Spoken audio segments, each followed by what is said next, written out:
আসসালামু আলাইকুম। একদিন একজন বৃদ্ধ ডাকপিয়ন একটি বাড়ির দরজায় টোকা দিয়ে বললেন, চিঠিটি নিয়ে যান। আওয়াজটা শুনতেই ভেতর থেকে একটা মেয়ের কণ্ঠ ভেসে উঠল, আমি আসছি, অপেক্ষা করো। কিন্তু 5 মিনিটের জন্য কেউ না এলে ডাকপিয়ন আবার বলল, আরে ভাই, কেউ আছেন? আপনার চিঠি নিন। আমাকে আরো অনেক জায়গায় যেতে হবে, আমি বেশিক্ষণ অপেক্ষা করতে পারবো না। মেয়েটির কণ্ঠ আবারও ভেসে এলো, পোস্টম্যান চাচা, তাড়া থাকলে চিঠিটা দরজার নিচে রাখো, আমি আসছি, আর একটু সময় লাগবে। তখন বৃদ্ধ ডাকপিয়ন বিরক্ত হয়ে বললেন, না, আমি এখানে আছি। এটি একটি রেজিস্টার চিঠি, এতে কারো স্বাক্ষরও প্রয়োজন। প্রায় 10 মিনিট পর দরজা খুলল। পোস্টম্যান দেরির জন্য ইতিমধ্যে খুব রেগে গিয়েছিল এবং মেয়েটির দিকে চিৎকার করতে যাচ্ছিল, কিন্তু দরজা খোলার সাথে সাথে সে হতবাক হয়ে গেল এবং তার চোখ মেলে রইল। তার সমস্ত রাগ মুহূর্তেই উবে গেল। তার সামনে দাঁড়ানো এক প্রতিবন্ধী মেয়ে, যার পা দুইটাই নেই।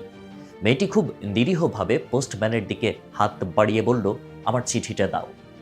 ডাকপিয়ন নিঃশব্দে মেইলটি পৌঁছে দিয়ে তার স্বাক্ষর নিয়ে সেখান থেকে চলে গেল। প্রতিবন্ধী মেয়েটি প্রায়ই তার বাড়িতে একা থাকত। তার মা বেঁচে ছিলেন না এবং তার বাবা কাজের জন্য বাইরে যেতেন।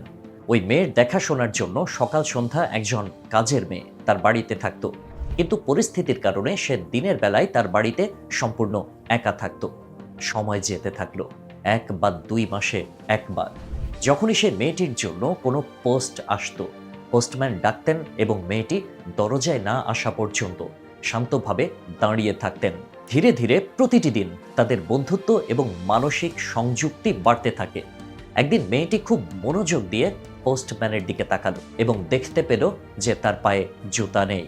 তিনি সব সময় খালি পায়ে চিঠি বিলি করতে আসেন। বর্ষাকাল এসে গেল।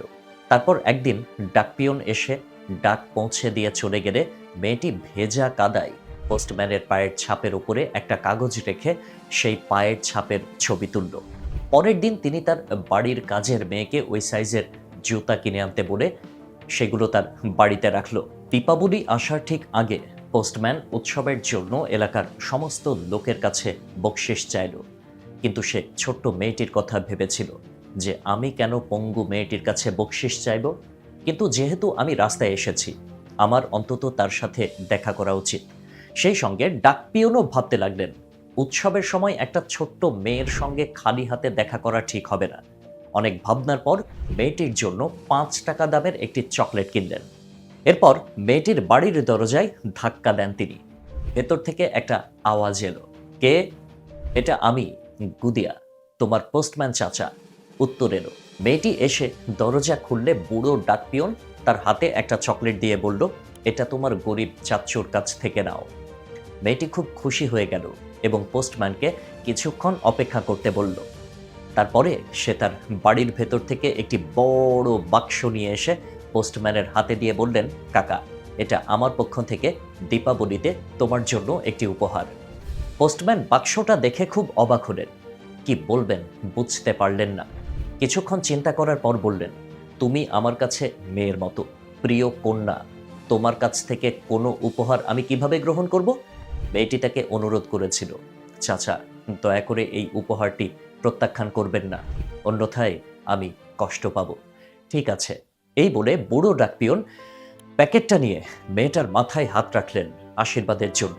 মেয়েটি বলল, চাচা, এই প্যাকেটটি আপনার বাড়িতে নিয়ে গিয়ে তবেই খুলুন। বাড়িতে পৌঁছে পোস্টম্যান প্যাকেটটি খুলে অবাক হয়ে গেলেন, কারণ এতে এক জোড়া জুতা ছিল এবং সেরকম একজনের কাছ থেকে পাওয়া জুতা, যার 2টা পাই নেই। তার চোখ জলে ভরে উঠল। ডাকপিয়ন বিশ্বাসই করতে পারছিল না যে একটি ছোট্ট মেয়ে তার খালি পায়ের জন্য এতটা উদ্বিগ্ন হতে পারে। পরের দিন পোস্টম্যান তার পোস্ট অফিসে পৌঁছে পোস্টমাস্টারকে অবিলম্বে তাকে অন্য এলাকায় বদলি করার অনুরোধ জানালেন।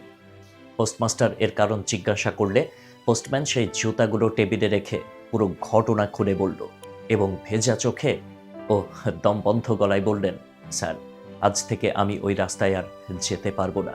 সেই ছোট্ট প্রতিবন্ধী মেয়েটি আমার খালি পায়ে জুতা দিয়েছে, কিন্তু আমি কিভাবে তাকে আমার পা 2টা দিতে পারবো, যা হবে সমতুল্য উপহার?